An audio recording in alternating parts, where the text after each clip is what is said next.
entregou. Ele foi vender frutas e ele disse que o primeiro carrinho que deu para ele foi o do Willy Genari. O primeiro carrinho que deu para ele foi o do Willy Genari. E ele depois se esforçou, ele estudou, ele teve um tempo na PAI, depois saiu. Ele, na verdade, segundo os pastores, e segundo o que ele dizia para nós também, ele queria ser pastor. Ele era um cara inteligente. Como dizia ontem, como dizia o psicólogo dele ontem, o Ricardo Perim, que há 28 anos ajudou a tratar, conversava com ele toda semana. O Isaías ia no consultório do Dr. Ricardo Perim.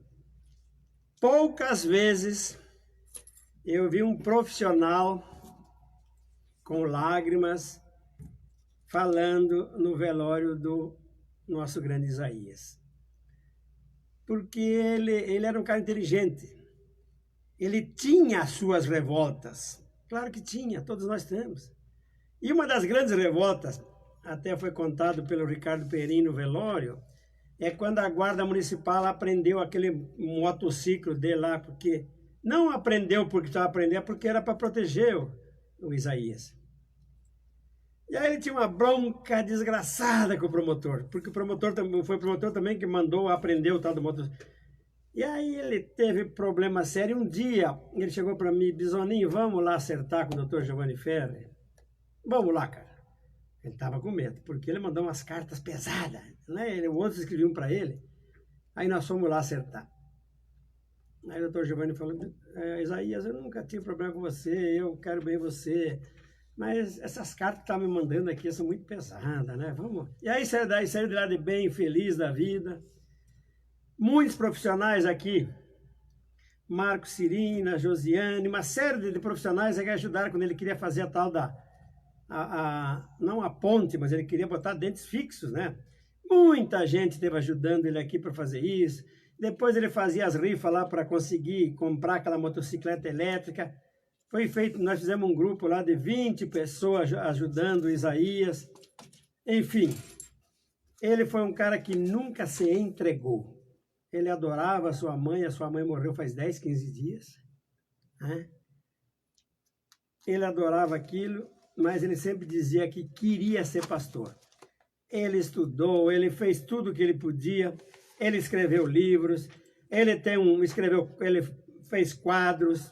Eu não sei se ele foi treinado lá com a Brown, lá com a Ed Brown. A Ed Brown, se ela fez aula com ela, mas ele aprendeu a fazer os quadros. Então, nosso amigo Isaías, conhecido como Mané, assim, que Deus tenha você, eu tenho certeza que você, tudo aquilo que você tinha que passar, você passou. E ele estava tão sereno ontem, naquele velório. Estava bonito assim, né? Ajeitado, sereno, como a gente nunca viu. Então eu tenho certeza absoluta que aquelas pessoas que vão dizer agora, talvez eu pudesse ter ajudado mais. Talvez eu não devesse ser assim com o Isaías ou com o Mané. Eu digo a mesma coisa. Mané, talvez eu pudesse te ajudar mais. Mas nós te levamos algumas vezes lá para Cascavel, no Opecan. Nós fizemos algumas coisas, mas com certeza nós e a própria comunidade de Toledo, de repente, poderia ter ajudado mais. Isaías, vá em paz. Vá em paz e tenho certeza que tu cumpriu a tua missão aqui nessa terra. Bom, agora é uma coisa mais, né, parabenizar aqui a dona Wanda Dalloglio, que completou 97 anos na segunda-feira. 97 anos, é a esposa do primeiro prefeito de Toledo, doutor Ernesto Dalloglio. E ela está com 97 anos, que legal.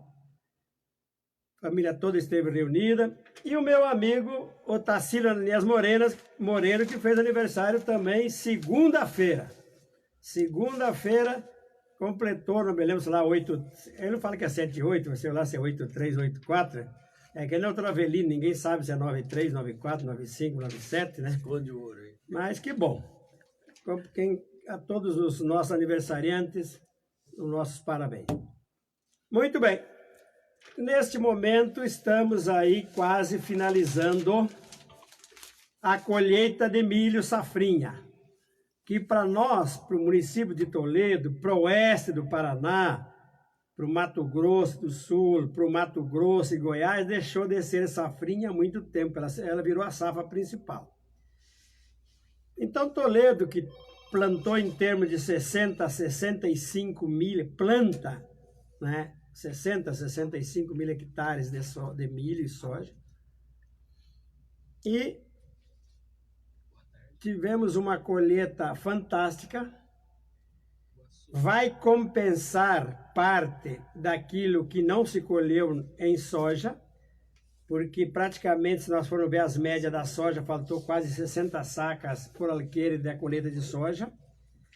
Então, a nossa colheita aqui de milho está sendo espetacular. Mato Grosso do Sul também. Nós tivemos em Goiás, meu colega lá com 2 mil hectares também. A produtividade é mais de 300 por alqueire. Quer dizer, daqui até Goiás, daqui até Mato Grosso, a produtividade está excelente. Aqueles locais que não tiveram algum veranico, alguma coisa. Então, a produtividade está fantástica por ser, como se fala aqui, safrinha. E essa semana também está se concluindo os estudos do valor bruto da produção do estado do Paraná, que é a soma de tudo que se produziu na agropecuária no estado do Paraná. E eu trabalhei como secretário de 83 a 910, e já naquela época nós estávamos sempre ali primeiro e segundo em termos de VBP. E nós estamos trazendo aqui então o secretário Christopher, secretário de Agricultura, Pecuária e Abastecimento, para falar de fato como é que Toledo se insere de novo no estado do Paraná, como é que está a nossa produtividade, a nossa produção, e é evidente que graças aos produtores, a todos os tipos de profissionais, engenheiros agrônomos, técnicos agrícolas, veterinários, enfim, todas as profissões, aos programas que tem o estado e que tem o município, e que levaram mais uma vez o município de Toledo a estar em primeiro lugar no valor bruto da produção. Então, com a palavra, o nosso secretário de Agropecuária, de Agricultura, Pecuária e Abastecimento, Christopher. O nome dele é tão comprido que eu me reservo o direito de só falar Christopher. Bom dia, Visanim. Bom dia a todos. Bom dia é o dia inteiro, né, Christopher? Boa tarde. Todos os ouvintes, né? E é com satisfação, né, que a gente recebe mais essa notícia boa aí do VBP, né, do Estado, e tendo sido melhor do que o ano retrasado, né, que é esse VBP que nós estamos falando agora é o de 2018, né, e então nós estamos satisfeitos e contentes também que Toledo se mantém aí na primeira colocação. Ô, Christopher, vamos destacar aí cada atividade, mais ou menos, com quanto que ela correu, se é em porcentagem ou em dinheiro, assim. Qual a atividade que ainda continua se mantendo aí no topo do valor bruto da produção? Pois é, suinocultura, né, em primeiro lugar no nosso município. Não fiz ainda a diferença, né, do ano passado para este ano, mas nós tivemos um acréscimo aqui, deixa eu dar só uma espiadinha rápida aqui, de mais ou menos... Não, no valor nós ganhamos, espera aí, só um pouquinho, eu me atrapalhei, só um pouquinho, 655, no valor nós perdemos um pouquinho na suinocultura, porém por causa do preço, porque, na verdade é o preço, né? Quando a gente fala do valor, a gente fala de toda a produção. Isso. E é precificado. Então, nós caímos um pouco no preço, mas a produção, quer ver, nós aumentamos, né? Cerca de 15 mil suínos abatidos a mais em relação ao ano anterior, né, de 2017. Né? Mas a suinocultura ainda é o nosso primeiro, ela aponta aqui como 655 mil reais. Milhões de reais. Então, nós diminuiu.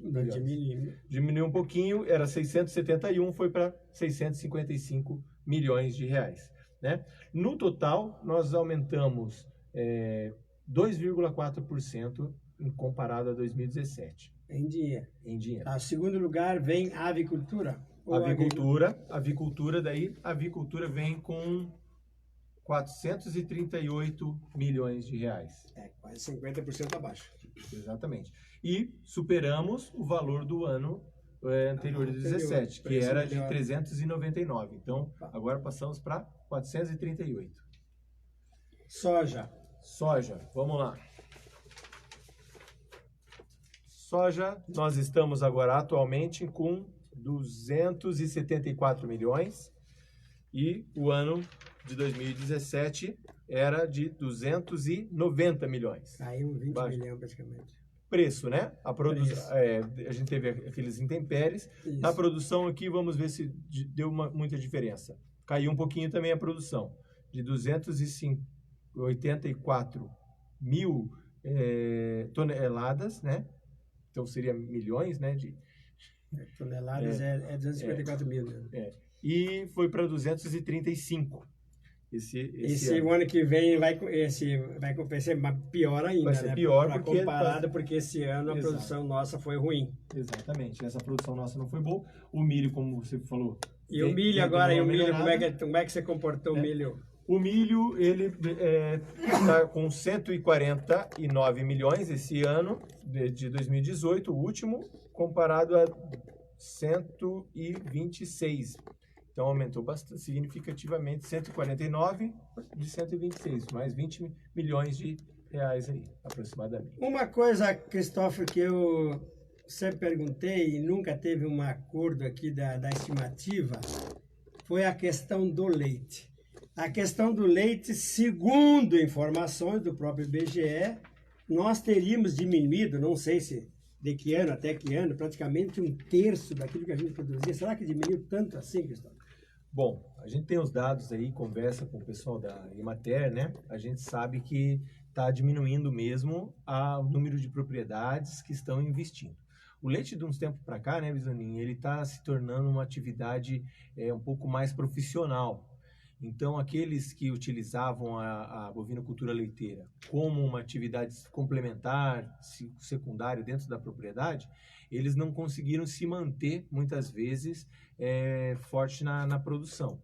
Então, de 2016 para 2017, nós tivemos uma queda de aproximadamente 20 milhões de litros, né? 20 milhões de litros de 16 para 17. E agora nós tivemos mais uma quedinha ainda, em 2018. Então, nós fomos de 101 milhões para 89 milhões, de 16 para 17, e agora nós estamos com 83 milhões de litros, né? Então, deu uma quedinha. Porém, o valor, ele não muda muito, porque é aquilo que nós estávamos falando, o preço se manteve mais ou menos igual, alguns conseguiram agregar um pouco mais de valor no preço, conforme a produtividade, ao manejo, né, dessas vacas. Mas nós estamos ainda trabalhando para tentar melhorar ainda mais resgatar essa atividade leiteira aqui no nosso município, né? Inclusive, terça-feira nós vamos trazer uma palestra para os bovinocultores, enquanto eles fazem a recarga lá de nitrogênio, nós vamos fazer uma reunião com eles, tentar agrupar melhor eles assim nessa parte e trazer bons exemplos como da avicultura, da suinocultura, para que eles comecem a se juntar e então ter uma possibilidade de melhorar ainda mais essa renda. O que o município está fazendo então? O plano aquele de bovinocultura de leite continua. O que o município está oferecendo ao produtor de leite? Bom, hoje a gente trabalha com os condomínios leiteiros, né? Quantos? Hoje nós temos 33 condomínios. Com quantos produtor de leite? Produtor de leite hoje, nos condomínios, nós temos 100 cadastrados, né? Só os que estão cadastrados na prefeitura. 189, mais ou menos, né? Produtores. E o sêmen é doado, é cobrado uma parte, como é que é? Então, o sêmen, por enquanto, nós estamos fazendo a entrega gratuita, né? É o subsídio de 100% para as doses de sêmen. Então, o município vai adquirindo essas doses de sêmen. Nós mudamos alguma maneira só da distribuição, porque antes a gente era feita uma cobrança, uma compra de um volume muito grande e distribuído para esses produtores, e muitos daí acabavam perdendo algumas doses, né? Então nós estamos distribuindo agora parceladamente, conforme eles vão utilizando, nós vamos distribuindo. Assim a gente consegue atender melhor eles não ficam com esse material por muito tempo no botijão, né? Então a gente está fazendo de uma maneira diferente. Agora a gente sabe também que houve um incremento grande, um retrocesso, que muitos começaram a inserir novamente o touro na propriedade.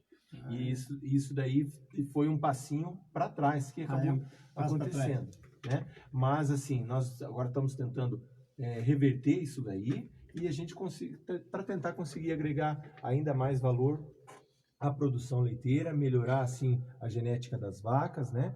Porque um trabalho de genética, né? Você é cientista também, você sabe que demora anos, né?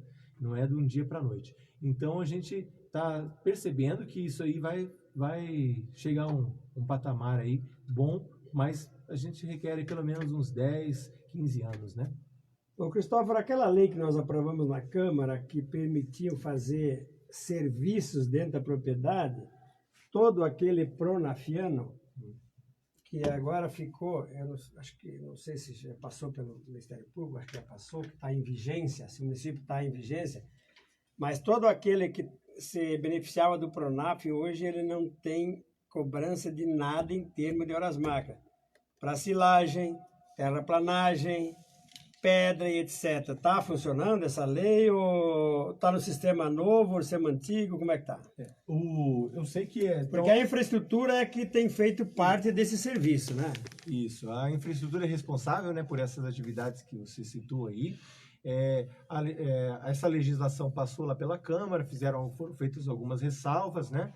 E aí, assim como você, eu ainda não sei se eles já estão implementando dessa forma da contrapartida de alguns produtores, né? Porque o médio e grande teria alguma contrapartida. Isso, né? Vocês fizeram essa modificação lá, porque eu acho que quando foi mandado para vocês, o pequeno também tinha uma pequena tinha alguns, contrapartida, depende, né, do né? tamanho dele, pagava uma coisa, mas aí foi colocado todo aquele cara que estava sobre o manto do Pronaf. Certo. Nós entendemos que como ele está no manto do Pronaf, que já é social, né?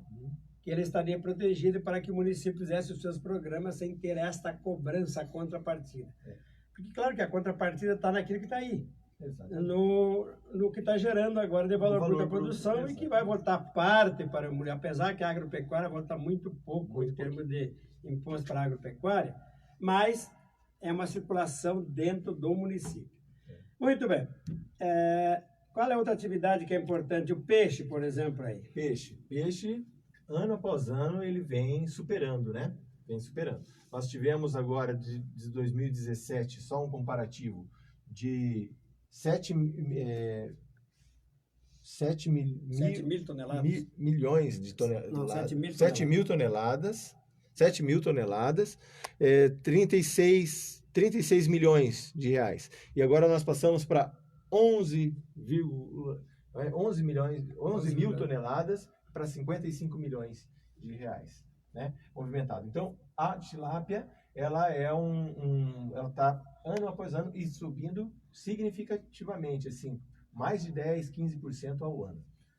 Que legal, né? Porque grandes frigoríficos colocaram suas áreas aqui do lado, a da Cevale, a Copacol, que tem gente aqui que é integrado lá, os nossos particulares aqui, que eu acho que nós temos 4 ou 5 dentro de Toledo, e graças a Deus, por enquanto, estão indo bem, porque eles vão ter que se superar em termos de, eu acho que a diferença dos grandes para os pequenos, eu acho que vai ser a questão da qualidade, né, do filé, alguma coisa assim. Eu acho que eles vão ter que, para ser diferencial, eu acho que vai ter que jogar por aí. É mais ou menos isso aí mesmo. A atividade pesqueira, agora ela está tendo esse novo incremento e esse modelo agora da integração também. Isso vai facilitar e ajudar ainda mais, né, a nossa produção, porque as empresas estão entrando com essa parte da integração. Antes, o que acontecia? O proprietário, ele tinha o açude, ele tinha que adquirir o peixe, adquirir a ração, transformar isso daí em carne, né, em filé, e vender para o frigorífico. Hoje, então, ele já tem uma venda também garantida, né? ele recebe toda o insumo, recebe o alevino, recebe a ração, e assim ele entra com o trabalho dele em energia elétrica, assim nos modos que é feito com o frango, né? Eu me lembro que o que acontecia antigamente era trágico. O pessoal pegava tilápia aqui para pesca e pague, tilápia e carpa, levava para o estado de São Paulo, não pagava, então muita gente desistiu por causa disso. Além de ser preço baixo, levou muito calote, mas teve gente que perdeu cargas inteiras. Você imagina, você leva 6, 7 meses para engordar uma tilápia, aí depois você entrega para o povo aí, e os caras não recebiam. Então, ainda bem que agora a integração, ele entregou, recebeu. O que nós temos mais aí que nós podemos destacar do valor bruto? Essas seriam as principais atividades ou tem alguma outra que é de relevância? Assim? Essas são as 5 atividades principais, né? Aí tem algumas outras assim. Que, na verdade, o que nós falamos aqui desses valores, exatamente, nós falamos só da soja, milho, suinocultura, o trigo, leite, né? Temos trigo, temos feijão, né? Só que e ainda não colocamos todo o movimento da soja. Nós não colocamos aqui o valor que é movimentado com a semente de soja, no farelo, nós só falamos do grão, né? É a mesma coisa do milho, nós falamos do milho safrinha. Nós não falamos, se bem que é pouco, né? Que nós temos milho verão, mas e assim a suinocultura, nós falamos só dos que são abatidos. Ainda tem a produção de leitão, de matrizes, né? Que isso daí incrementa ainda mais o nosso valor. Bom, o mel, a gente pode dar um destaque para o mel, que nos outros anos a gente teve era bem pouco, talvez porque os produtores não estavam tirando as notas fiscais, né, fazendo uma venda mais interna, mais informal, né? Então, esse ano nós temos um mel com aproximadamente 30 mil quilos, né? Que no outro ano se manteve, né? Mas o valor deu uma incrementadinha aí. E aí, a gente tem os bovinos de abate. Pois é, nós também. temos bovino de leite e bovino de abate que não são muita coisa, ovelha. Falando nisso, você que está mais por dentro, o que está acontecendo lá com o abatedor de Vila Nova? Tá abatendo alguma coisa? O que está? Quanto por mês, por dia? Eu não estou por fora disso aí. Não, eles estão abatendo lá todos os dias, né? Eles já estão com as licenças lá para suínos e bovinos. Agora estão incrementando também agora o abate dos caprinos e ovinos, né? Mas está funcionando lá. Mas ele pode vender essas carnes para onde? Até para onde? Eles têm uma chancela CISB, eles podem vender no território nacional todo. Todo o território nacional. Isso aí que foi um grande avanço que houve aqui no nosso município. Porque houve um fechamento de um frigorífico lá em Sarandi, e então a gente ficou um pouco descoberto, desassistido nessa área, né? E daí com a reabertura desse frigorífico, eles têm alguns problemas lá, porque são problemas legais da parte de vigilância sanitária, que na verdade não é que eles, sim, precisa de fiscalização, como eles são submetidos ao MAPA, o MAPA exige que seja um médico veterinário oficial, né? E nós não temos como disponibilizar isso, o Estado também não, então eles estão com uma medida protetiva lá de segurança, né? Mas estão conseguindo fazer os abates dessa forma. Mas a parte sanitária lá é muito boa, não tem que fazer muitos ajustes nem nada. É muito satisfatório. O alemão, a lanchonete alemão, o maior assador de carne do mundo. A tua carne tu compra da onde? Eu quero saber quando eu for comprar o churrasco aí, né? Da onde que tu está tendo que comprar essa carne aqui? Ela é boa, hein? Deve ser um lugar bom aí que tem essa batida aí. Muito bem, Cristóvão. Agora nós vamos falar do milho safrinha aqui. O milho safrinha, claro que a gente fala entre 62, tem uma parte de silagem, mas 62 a 65 mil hectares de milho safrinha. Safra agora. Essa agora, quer ver? Ó? Safra agora. Fechou com 55 mil hectares de milho. Só da parte da safrinha, né? Uhum. E depois mais 500 do milho normal. Aí tem a parte de semente, que aqui não falou, que daí não tem a área aqui, certo? Mas Mas a área total cultivável de Toledo é 77 mil hectares, né? Nós temos cultivável, né? Então, 55 mil. Aí, por que acontece? O milho, ele pega... Alguns deixam de plantar o milho porque vão plantar o trigo um pouquinho mais tarde. Depois vão fazer algumas manutenções ali, vão fazer a cobertura com aveia, outro tipo de atividade. Mas mesmo assim é significativo, né, para nós. É isso que só. Se nós pegar aqui, ó, 55 mil hectares de milho vezes 130 por hectare, que daria 7.800.000, que vai dar lá 260, 300 e pouco, 320, 330. Daria 7.150.000 sacas de 60 quilos. Se todos venderem a 30... A projeção do Banco do Brasil é 24, né? Não, a projeção para pagar financiamento, mas o pessoal está fechando. Estou falando que estão colhendo agora. Quem está colhendo agora está vendendo a 30. Então, isso significa um valor bruto aqui de 214 milhões. Isso, vamos ver. Vamos comparar aqui. Já estava em 149, né? O último. Mas se nós pegarmos aqui, se todos... Vendeu ao mesmo vamos tempo, lá. né? Se todos vendessem a 30, e pelo tamanho da safra, passa de 200 milhões. Então, ela é uma safra que vai compensar parte da perda que nós tivemos aqui. Eu fiz uma conta aqui que a gente perdeu mais ou menos 100 a 113 milhões que deixou, que seria aquela que sobra para o produtor. Porque o cara colheu 80 e pouco, tudo bem, ele pagou financiamento, tá. Mas aqueles 60 sacos, 50 e pouco, 60 a mais, é aquele que ele ia aplicar no município. Eu faço uma conta aqui que deixou ou vai deixar de ser construído aqui, Cristóvão, 100 apartamentos de 1 milhão ou 200 apartamentos de 500 mil reais ou os 1.000 caminhonetes de 110 mil reais. Quer dizer... Parece pouco, mas dá uma olhada o quanto significa isso aqui. Mais 200 apartamentos de R$500 milhão. É um movimento impressionante. Então, por isso que quando tem essas safras boas aí... E outra coisa que tu observou lá também, que falou o nosso colega Afonso do Banco do Brasil, é a questão de armazenagem. E aí? Porque a armazenagem é privada, né? O dinheiro do Banco do Brasil tá lá para 15, 16 anos para fazer. Então, o cara que se unir, 2 caras de porte médio, né, ou 2, 3 grandes, aí o cara faz armazenagem, não precisa entregar, porque me disseram que o cara entregava, o caminhão chegava quinta-feira numa empresa e descarregava sábado de manhã. Não sei se tu acompanhou, acompanhou a colheita?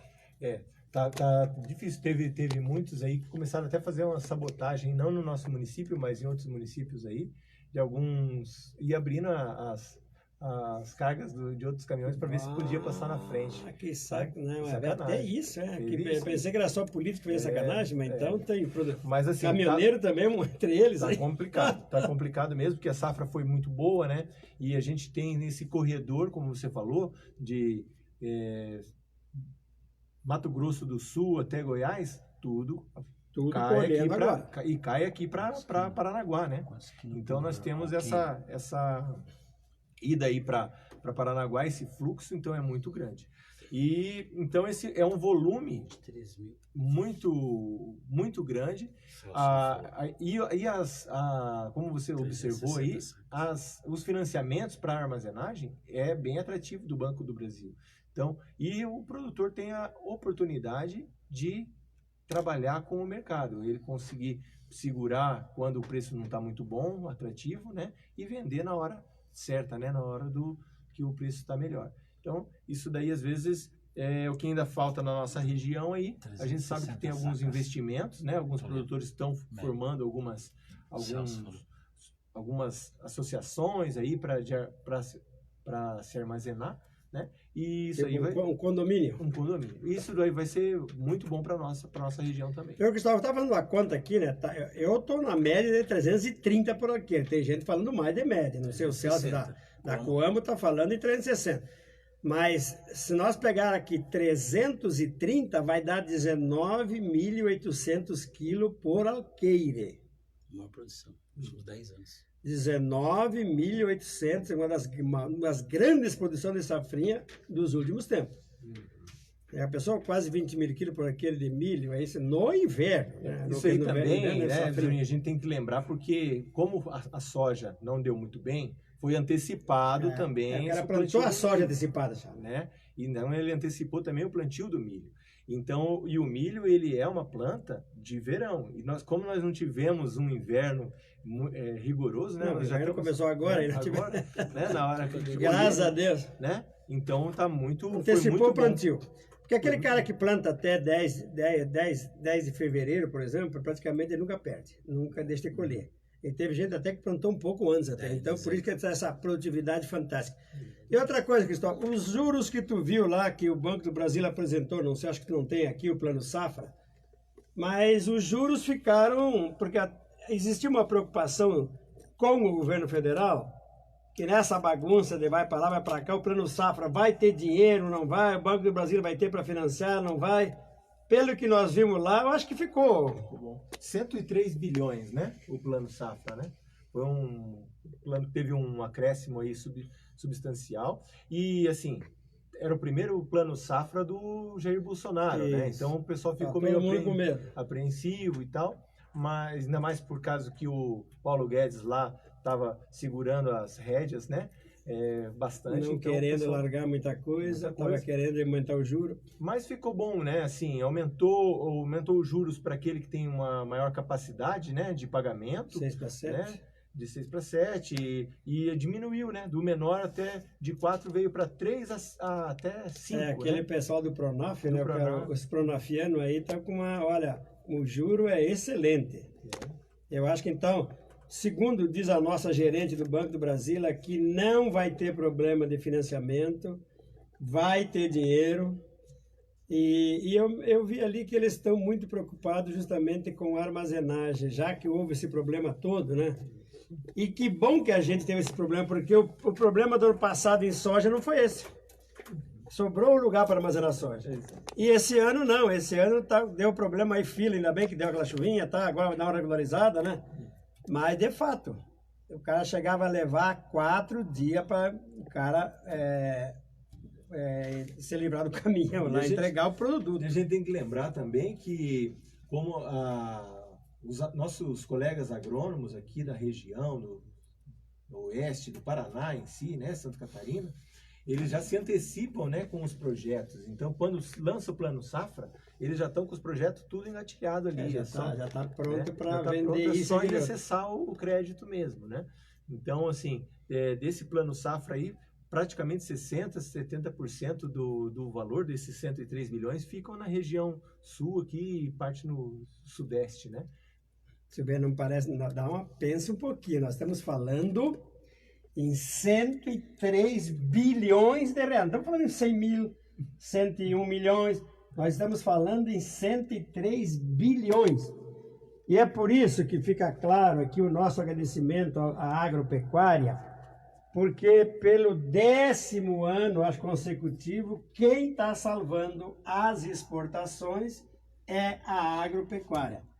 Principalmente soja, café, suínos, aves, soja, milho, soja, café, suínos, aqui eu não me lembro, mas principalmente essas atividades, aí 6, 7 atividades da agropecuária, é que estão salvando a nossa exportação. E veja bem, por que Toledo vem se destacando ano após ano? Porque nós temos um perfil do produtor aqui sendo pequeno e médio, né? E o que ele tem? Como ele não tem área, ele tem que ser eficiente na produtividade. Então é nisso que a gente vai incrementando. Então é graças aos nossos produtores, às tecnologias empregadas aqui, né, a cultura, né, dos alemães, dos italianos aqui, que tem essa cultura da agricultura, é que nós vemos nos destacando, né? Castro, se você... que Castro também Castro sempre está perto da gente, ele está sempre incomodando a gente. Mas o forte deles lá é leite. É o leite. É, né? Leite, lá é leite. Especialista em leite. E aqui nós nos destacamos com a suinocultura, né?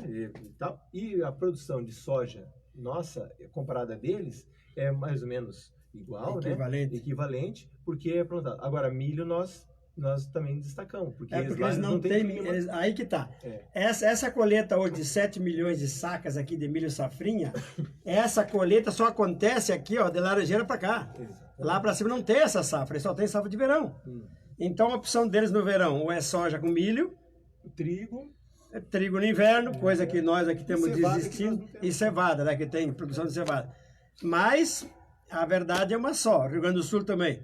Tu vai aqui de Pato Branco para lá, você já não vai ver milho safrinha mais, até chegar no Rio Grande não vai ter mais milho safrinha. Então, este clima diferenciado faz com que até a gerente falou assim, que ela soube de gente aí, com o feijão, que o cara fez 3 safras num ano. Se o cara botar mais uma irrigação, uma cultura com período curto, você vai fazer 3 safras num ano. É por isso que quando vem europeu aqui, e eles vêm aqui milho em 5 fases, tá o cara plantando, bonecando, tá, e outro colhendo. E o cara fica louco, dizendo, mas peraí, mas não é possível. É contínua, né? Mas vocês aqui não... O clima que não deixa parar nunca.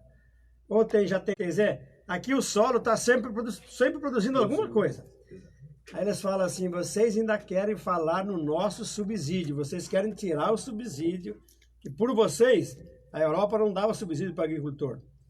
E falar em Europa, Cristóvão, ontem eu fiquei muito feliz do nosso presidente lá no Japão, não só o presidente, mas todos aqueles, neste acordo que vem há 20 anos discutindo o Mercosul, estamos dimensionando o Mercosul Europa. Cara, olha o número de países europeus, olha quantos daqueles países que têm dinheiro para comprar e nós temos para vender, as barreiras alfandegárias, tarifárias, quer dizer, demorou muito por isso, porque principalmente tinha o problema aí de agropecuária. Né? Essa reunião do G20 foi muito produtiva para nós, né? Que fazia muito tempo que não tinha essa parceria do Mercosul aí com a União Europeia, né? E a gente tem que destacar também que essa última visita aí que a nossa ministra da Agricultura fez lá na Ásia, né? Tereza Cristina, né? Fez na Ásia, também abriu bastante coisa lá, tirou bastante embargo de muitas, principalmente a carne suína, que é uma coisa fantástica para nós. Nós temos agora ficando livre de aftosa, né? Que isso daí vai abrir um mercado ainda maior aí para nós, e pelo menos uns 70 países a mais aí, né? Que Santa Catarina, só Santa Catarina tinha esse mercado. Santa Catarina fez dever de casa faz muitos anos, acho que faz quase mais de 10 anos que eles estão livres da aftosa sem vacinação. Então, gente, com a desgraça da Ásia, que não é só a China, né? Que ali em volta, a Tailândia tem Vietnã, coisas mais ali, que estão com problema de peste suína africana, coisa que nós passamos lá em 78, né? Faz 41 anos que a maldita peste suína africana passou por aqui. E a gente sabe, e os produtores sabem, o que aconteceu, quantos anos depois você vai levar para recuperar, para poder exportar, porque quem tem qualquer problema de sanidade, ele está ferrado. Desculpe, mas quem quer ser um grande vendedor para o mundo, ele não pode ter essas doenças que estão lá, principalmente na OIE, que é a Organização Internacional de Epizotias, que é onde ali ela sabe todos os problemas de doenças em pecuária e agricultura do mundo. Se tiver um probleminha aqui, no município de Toledo aftosa, o município de Toledo está ferrado. E o cara, às vezes, não leva nem soja. Olha o quanto que é terrível o tal das doenças pelo mundo. Então, a competitividade do Brasil, e eu sempre digo que o nosso porco, o nosso gado e coisa, ele por exemplo, a nutrição dele é orgânica. Soja e milho. E o boi é pasto e milho e soja. Quer dizer, olha a qualidade que é... Oi, boa tarde. Boa tarde. Quem fala? É o Pedro. Fala, Pedro. Eu, Pedro Neidado, vocês falaram bastante do milho safrinha. Eu quero, vamos dizer, mas mas na gramática, Isso. eu quero relatar que existiu o iniciador do plantio de milho safrinha. Uhum. E também existiu o iniciador do plantio direto de toda a região aqui. Claro. Graças a eles. Isso. Aí eu quero te falar que o plantio de milho iniciou-se lá na linha 14 de dezembro, em 10 de maio, na minha propriedade, Opa. em 1981. Que legal, hein, Pedro? E, a minha roça era a mais limpa do mundo. Do mundo. Tá? Eu plantei milho, daí eu dobrei o milho, estava limpinho, tinha passado o pé de papo, o lagosta, estava bem fofinho, bem. Mas eu aqui dá para plantar milho, eu vou arriscar. Fui, comprei o milho, da Grossério, aquele milho que calculei o milho que resiste bem, e plantei, olha, deu melhor que o milho de setembro. Daí deu para e fui plantando cada ano, só foi uns 5, 6 anos, daí alguém começou a plantar solar, alguma coisa. E eu plantei, o plantio direto, eu iniciei em 1983 no plantio da soja. Agora o próximo já vai fazer 36 anos. E eu queria passar porque são dois pontos significativos de toda a lavoura, vamos dizer, que gera aquela grande produção e aquela grande ultra no plantio direto. O trator fica parado, o implemento fica parado, não mexe mais a terra, não dá mais erosão e daí ainda vou botar um pouco mais para trás. Quando eu destroquei, eu nem as leiras tirei. Eu falqueei e troquei e peguei uma posição com lâmina e preparei o vazão. E depois tem o murundumo, e daí então eu fiz o murundumo. E daí eu fui o primeiro também que comecei a baixar os murundumos. Eu via isso, não junta água, abaixei pelo lado de cima. E ficou no mesmo, eu baixei do lado de baixo também, e daí depois todo mundo correu atrás. Ali na linha 14 de dezembro, na propriedade de Pedro Nicolau Buder. Tá bom? Pedro, que legal. Eu também, quando fui secretário com o Coraza de 83 a 92, eu estive com vocês aí participando em 450 reuniões para adequação de estrada. Então veja o trabalho fantástico que vocês começaram, que os agricultores fizeram, que os agrônomos, técnicos agrícolas, mas vocês fizeram na prática. A Prefeitura de Toledo, naquela época, no auge lá, começou com 70 e pouco, a primeira microbacia aqui no Sol Nascente. Depois nós chegamos em 83 com o Coraza e eu trabalhei durante 10 anos como primeiro secretário. E eu tive por tudo que é estrada, que imaginar, aquele tempo ainda São Pedro pertencia para Toledo, Ouro Verde era Toledo. Então veja que a soma do serviço de cada um é que chegou nessa grande soma, nessa produtividade e produção no município de Toledo. Parabéns para vocês também, parabéns. Parabéns, primeiro que eu digo é parabéns ao agricultor primeiro, que tem essa coragem de plantar no céu aberto ali, né? E depois disso, estão escutando. Ah, mas tem muita gente escutando.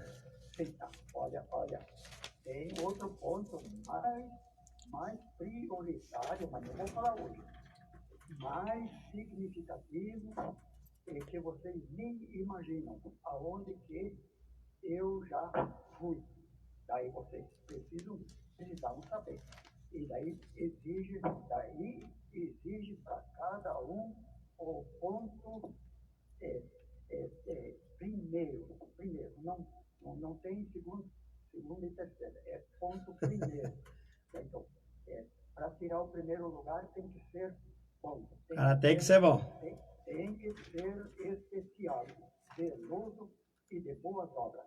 E daí, então, é por aí que aquele que cria o céu e o sol, a lua, o vento, a chuva, o frio, a geada, o verruimzão e por aí vai.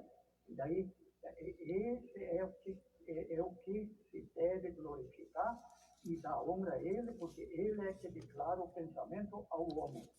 Verdade. Tá bom, Benjamin? Obrigado pela o teu telefonema aqui, o teu esclarecimento, Pedro. Um grande abraço. Amém, amém. Tá. Tchau, tchau. Tchau, que bom ouvir essas pessoas, né, Cristóvão? Bom, né? Você vê uma história aí importante aí pro nosso município. Bacana, né? Parabéns ao seu Pedro também. Então, veja bem, aquilo que a gente falava lá atrás. A pessoa que chega a Toledo hoje, né? Hoje com 300 e poucos quilômetros de asfalto. Aliás, nós vamos antecipar aqui, né, Cristóvão? Que o ano que vem nós vamos fazer aqui um encontro estadual dos engenheiros agrônomos. Então, nós queremos, até estava o Alberto falando, tá aí nossos...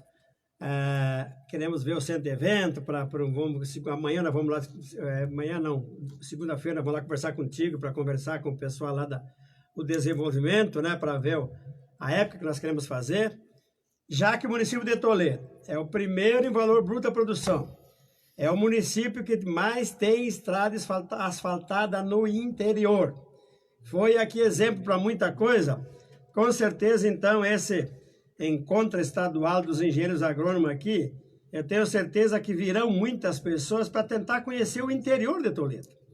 Que é importante, qual o município que tem mais de 300 ou 310, 350, sei lá, quilômetros asfaltados? Não existe.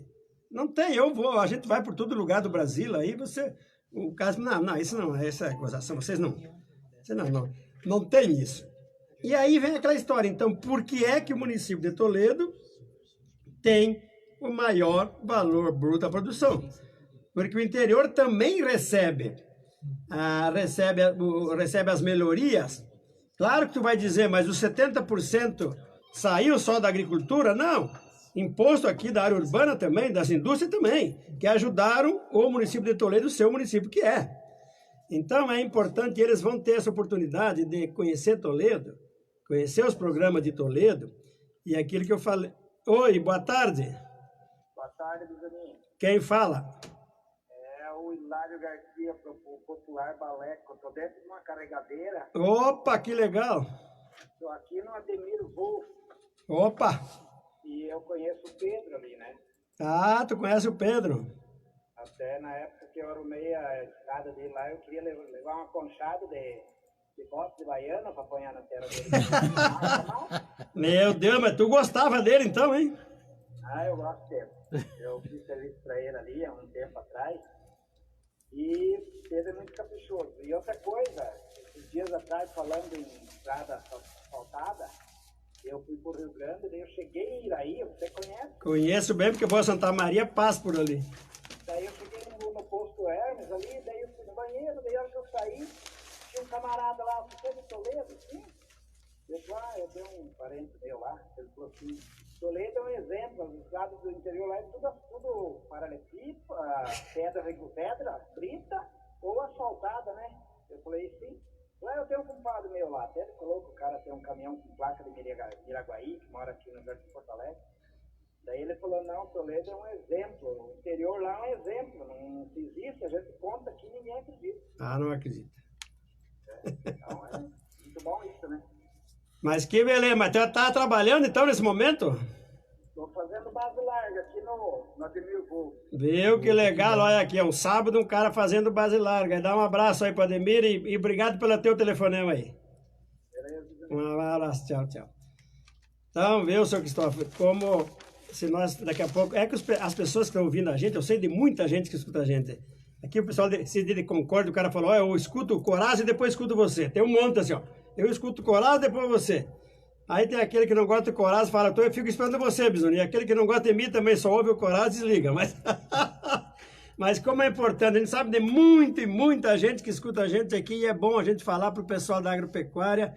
E aqui da área urbana, fosse ver aqui o Emílio ali da frente da frente do cemitério, da oficina, aqui tem o doutor Ivan, tem 4, 5 médicos aqui que ficam escutando todos os sábados, escutando a gente.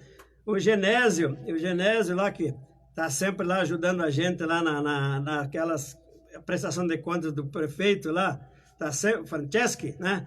E tem tanta gente que acompanha a gente aqui no sábado, aqui o irmão do Chiquinho lá de São Pedro, o Levi aqui também, do lado aqui, todo mundo aqui estão sempre tão grudadinho na gente aqui.